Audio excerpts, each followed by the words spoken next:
Hey, this is just a real quick short from Jacob's Learning Group. Let's move on. Quick short, square roots. How do you get an equation like this from this? If you look at this whole equation that is under the radical sign, you'll see an odd number here, and you'll see an even number here. So when you have an odd number, you should already be thinking something's not going to even out. Okay? So when we start doing our square roots, I started out kind of like a tree here. Your objective is to take away this bracket. So you have to do this, and you go A. So you line up all your A's. Here's an A, and then this is a pair. So this pair goes over here. Make sure you're matching a pair. This is a pair, and then this pair goes here. Make sure you're matching a pair.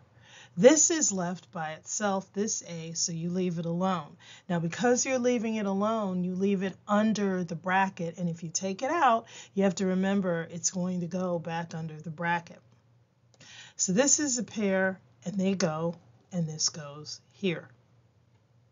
And then this C was always by itself. It's just one, and because it's by itself, it has to stay here. These are constants. This is what you say. So let's talk about these two A's. Because they are out of the radical sign, which I said was a bracket, it really isn't. It's a radical sign. Since they're out of the radical, once it's out of the radical, you're going A times A. Okay, and I know a lot of people are going to go say, well, isn't this 1A times 1A, which would still give you 1A? Well, remember your powers rules. It would give you 1A squared, because in your powers rules, you add these. Okay, so your powers rules make sure that you add the powers, and they are outside of the bracket. So then you get an A squared here because it's two A's.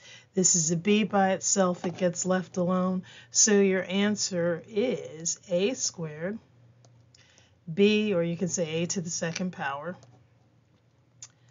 and then you have square root of A times C, and make sure the bracket is there. Okay? Any questions, guys? We are at Jacobs Learning. I just want to change this. We're at jacobslearning@gmail.com.